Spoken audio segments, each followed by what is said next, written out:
मगध विश्वविद्यालय के छात्र अक्सर एक ही सवाल पूछते हुए नजर आते हैं कि रिजल्ट कब जारी होगा, और दूसरा कि अगले परीक्षा के लिए फॉर्म कब भरा जाएगा।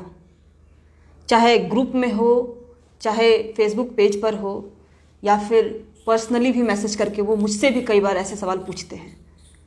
मैं एक सवाल आप सभी से पूछना चाहती हूँ कि क्या आप सभी को मगध विश्वविद्यालय की स्थिति के बारे में पता नहीं है कि किस तरीके से वहाँ सालों से सत्र विलंब से चल रहा है। 2017-20 के छात्रों के रिजल्ट पेंडिंग हैं, उसके आगे के सभी सत्रों के रिजल्ट पेंडिंग है, परीक्षाएं रुकी हुई हैं। क्या आप सब ये बात नहीं जानते हैं कि पिछले 6 महीने से ज़्यादा समय से मगध विश्वविद्यालय में उसका अपना वाइस चांसलर नहीं है। प्रो वीसी ने इस्तीफा दे दिया है। अभी अभी जिस नए एग्जामिनेशन कंट्रोलर की नियुक्ति हुई है वो बार बार ये कह रहे हैं कि उन्हें काम नहीं करने दिया जा रहा है और वो दबाव में हैं। वो समय पर काम पूरा नहीं कर पा रहे हैं, बच्चों को रिजल्ट नहीं दे पा रहे हैं, और हो सकता है कि वो परेशान होके एक दिन रिजाइन दे देंगे। क्या ये स्थिति आप लोगों को समझ में नहीं आती? आखिर कौन ऐसे लोग हैं जो एग्जामिनेशन कंट्रोलर को काम नहीं करने दे रहे हैं? बार बार कैलेंडर कैसे फेल हो जा रहा है?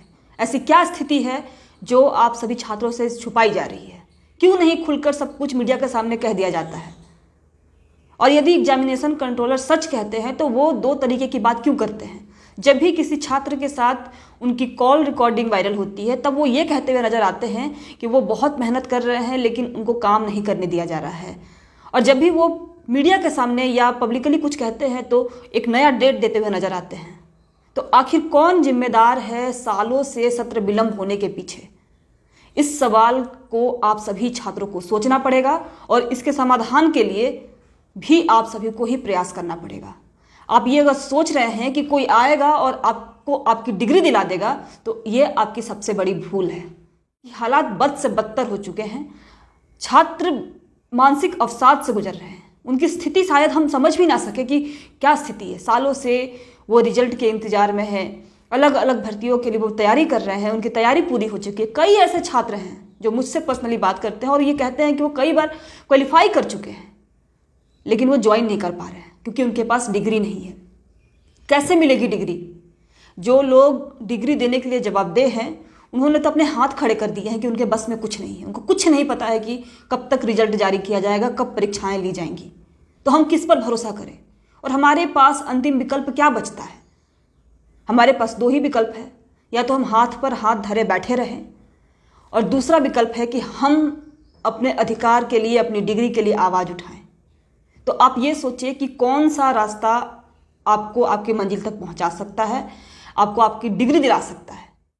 क्या आप चुपचाप अपने हाथ में हाथ रखे बैठे रहेंगे तो आपको डिग्री मिल जाएगी? नहीं मिलेगी। तो क्यों ना हम थोड़ा प्रयास करें, थोड़ी कोशिश करें।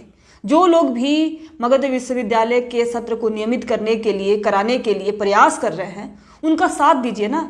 पिछले कुछ महीनों में कई बार मगध विश्वविद्यालय के सत्र विलंब के मुद्दे पर आंदोलन हो चुके हैं और अब भी मगध विश्वविद्यालय परिसर में अनिश्चितकालीन धरना जारी है। आप अपने आप से सवाल पूछे कि क्या आपको इस बात की जानकारी है और आप में से कितने लोग उस धरना को समर्थन दे चुके हैं। वहीं हम आने वाले 17 जुलाई को दिन रविवार को एक ट्विटर कैंपेन कर रहे हैं क्योंकि हम सब ऐसा मानते हैं कि यदि हमें मगध विश्वविद्यालय में जो पेंडिंग रिजल्ट्स हैं, पेंडिंग परीक्षाएं हैं, वो समय पर करवानी है या जल्द से जल्द करवानी है तो दबाव बनाना पड़ेगा सरकार पर, राज्यपाल पर, विश्वविद्यालय प्रबंधन पर। और इसके लिए हमें सोशल मीडिया के साथ साथ ज़मीन पर भी प्रयास करते रहना होगा। ज़मीन पर हम कई बार प्रयास कर चुके हैं, कई बार पटना में और मगध विश्वविद्यालय में आंदोलन किए जा चुके हैं, लेकिन रिजल्ट ना के बराबर है।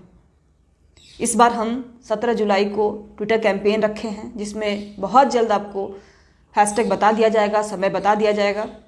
आप सभी छात्रों से हाथ जोड़कर विनती है, अपने लिए, अपने खुद के रिजल्ट के लिए, अपने खुद की परीक्षा के लिए, अपनी खुद की डिग्री के लिए ट्विटर पर अकाउंट बनाइए। जो भी मीटिंग्स हो रही है मीटिंग्स को ज्वाइन करिए और 17 जुलाई को 1 से 2 घंटे का समय दे करके लगातार ट्वीट करिए ताकि हमारा मुद्दा, एमयू का मुद्दा देश भर में ट्रेंड करे और बिहार सरकार की नज़र उस पर जाए कि स्थिति कितनी बदतर हो चुकी है और लाखों की संख्या में किस तरीके से छात्र परेशान हैं। हमारे पास कोई दूसरा विकल्प नहीं है, आप छात्रों के पास कोई दूसरा विकल्प नहीं है। साथ दीजिए, इसी से समाधान संभव हो पाएगा। जय बिहार, जय हिंद।